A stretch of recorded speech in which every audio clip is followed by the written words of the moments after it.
시간에서 잠깐 해설을 하고 그랬었는데요. 오늘은 그게 안 됩니다. 뭐라고 하든 간에 이 앨범은 처음부터 끝까지 한 번에 가야 되는 그런 앨범이고요. 따단! 예. 핑크 플로이드 앨범을 준비했는데, 핑크 플로이드의 명반 중에서도 다크 사이드 오브 더 문을 준비했습니다.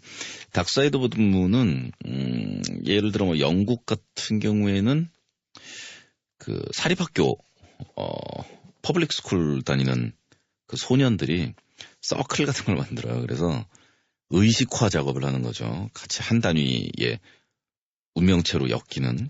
그러면서 자기들이 문화에 대해서 어떤 태도를 가지고 적어도 학교를 이렇게 다닌다라면 뭐 이런 종류의 의식용 음악처럼 쓰이기도 하는 음악이 있고요.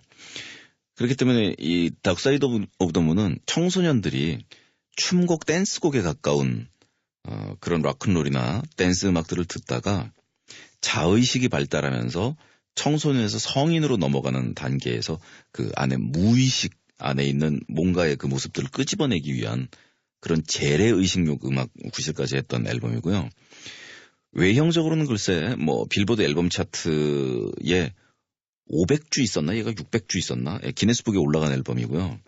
그러니까 앨범에 몇 주를 머물렀나라는 그 주 숫자가 빌보드 차트에 보면 나오는데, 거기에서 뭐 지금 6개월째 앨범 차트에 머무르고 있다. 핫백 안에 100위 안에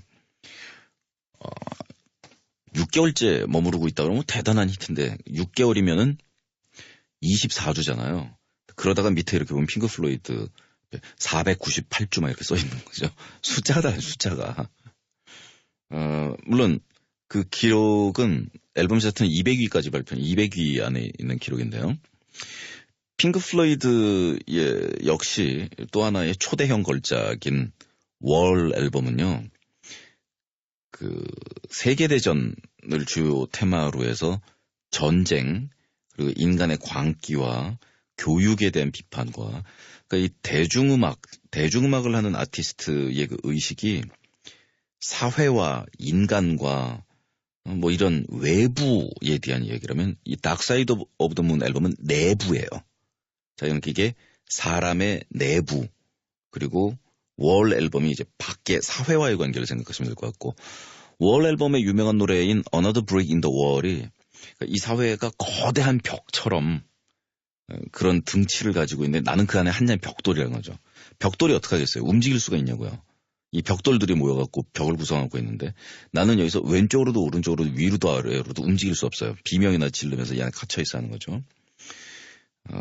그래서 인간이 원래 그 에덴 동산에서부터의 그런 자유스러운 뭐 이런 게 아니고 그냥 기계 부속품에 지나지 않는 뭐 이런 현대 문명에 대한 총체적인 비판이라면, 이 다크 사이드 오브 더 문 앨범은 달의 뒷면은 지상에서 관찰이 안 되잖아요. 우리는 계속 토끼가 방아 찧는 것만을 보지, 그 토끼가 방아 찧는 거의 뒷면에서는 거북이가 고스톱을 치고 있는지 그걸 우리가 알 수가 없지 않습니까?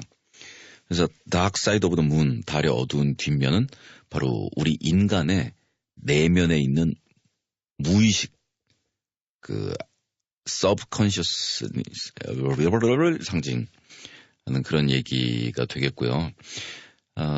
이 무슨 만화책이나 나올 것 같은 핑크 플로이드의 그 전설적인 스토리. 핑크 플로이드의 창단 멤버이자 리더인 시드 바렛은 정신병적인 그런 징후를 앓고 있었고요. 그 광기에 찬 천재 예술가로 지나친 그 천재성으로 인한 정신적인 그 압박과 이런 걸로 괴로워하면서 몰락하는 뭐 어쩌고? 예, 뭐 이런 신화적인 모습에 가장 부합하는 인물이에요. 부합한다는 표현이 어떨지 모르겠는데. 예, 앨범 한 장 통째로 들어야 되고 설명할 거는 많고 막 이러기 때문에 지금 제가 말이 무지하게 빨라요. 지금 제 얘기를 녹음을 해두셨다가 나중에 스피드를 좀 늦춰가지고 들으시면 아주 차분한 설명이 되실 거예요. 지금 압축 파일을 보내드리고 있는 셈이죠, 저는. 압축률 좀 늘려도 될까요? 할 말 되게 많은데. 이 앨범은 에비로드 스튜디오에서 레코딩이 됐고요. 뭐 핑크 플로이드의 멤버만큼이나 중요한 사람은 알란 파슨스라고 얘기할 수 있겠는데 이 앨범의 엔지니어예요. 근데 이제 내용적으로는 이게 인간의 심오한 그 내면에 대한 성찰과 뭐 이런저런 것들에 대한 이야기라면 음악적으로 봤을 때는요, 그 블루스를 연주하고 있는 연주자들이 블루스가 이렇게 막 시골 농가에서 목화 펴있고 막 이런 블루스가 아니라 우주선 타고 날아다니면서 레이저로 연주하는 블루스 막 이런 식으로 진화해버린 그런 극단적인 폼이 되는 건데요. 기술적으로는 그 당시에 이 테크놀로지라는 단어가 음악하고 어떠한 연관을 맺고 있는가, 어떤 모습이 우리 미래의 음악의 모습이 될 것인가, 이런 것들이 곳곳에서 도전적으로 보여져요. 두 번째로 들으시게 될 노래, 이 앨범은요 처음서부터 끝까지 한 곡처럼 들리기 때문에 여기서 툭 끊어지고 다음 곡으로 넘어가거나 뭐 이런 일이 없어서 이게 두 번째 곡이야라는 걸 구별하는 게 좀 힘드시긴 한데요.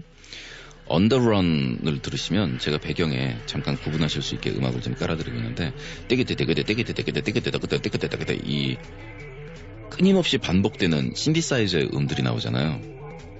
이 당시에 이 앨범에 뭐 타임이나 뭐 Great in the Sky 뭐니 충격적인 노래들 너무 많지만 요 짤막한 연주곡 자체가 그 당시에는 대단한 충격이었어요. 자, 신디사이저는 건 음향 합성기예요. 오늘 말 나온 김에 잠깐 되게 빨리 쉽게 설명드리면 키보드는 까만색 건반, 흰색 건반 있는 누르게 돼 있는 애가 키보드지. 이게 키보드는 관악기, 타악기 이런 것처럼 건반 악기인 거지. 뭐 키보드 자체가 어떤 고유의 악기는 아니에요.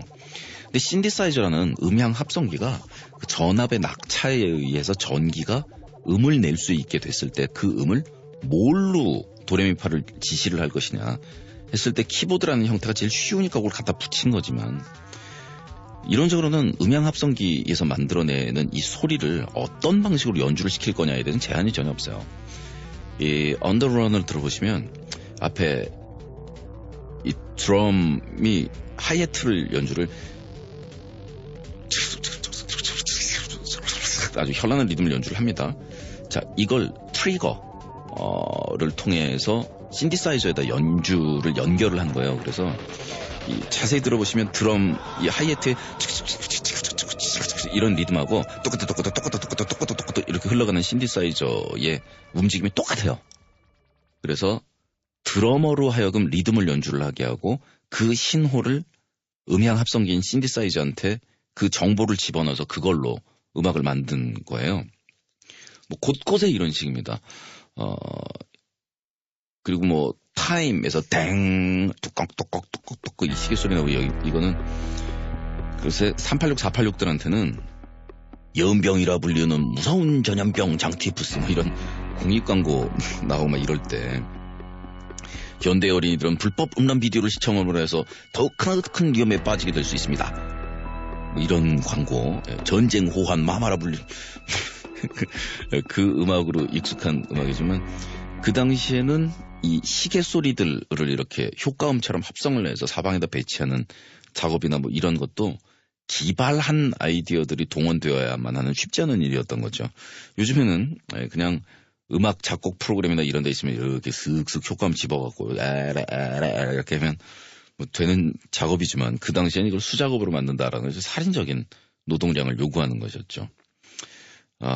그래서 이 Eclipse라는 이런 제목, Great Gig in the Sky 뭐 이런 제목, 이게 이제 우주 천체에 대한 신비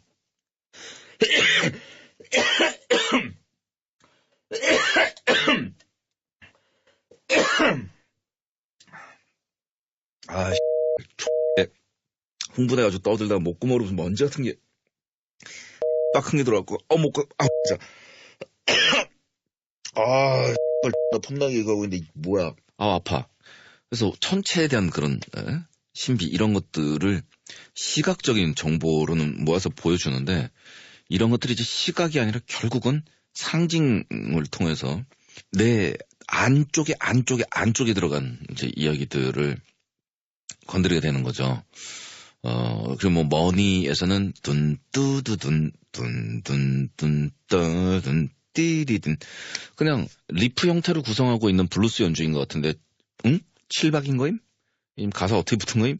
뭐 이런 부분이라든가. 그래서 곳곳에 드러나는 이 멤버들의 지성, 통찰력, 그러나 가장 돋보이는 것은 역시 그 과감한 도전 정신이고 청년다운 패기이고 이 예술의 극한에 도전하고자 하는, 원래 그 락이라는 게 민중적인 음악이긴 해도 뭐 예술의 꼭대기를 노리는 그런 음악이 아닌데 바로 그런 밀랍이 떨어져서 추락을 하더라도 날아오르고자 하는 그런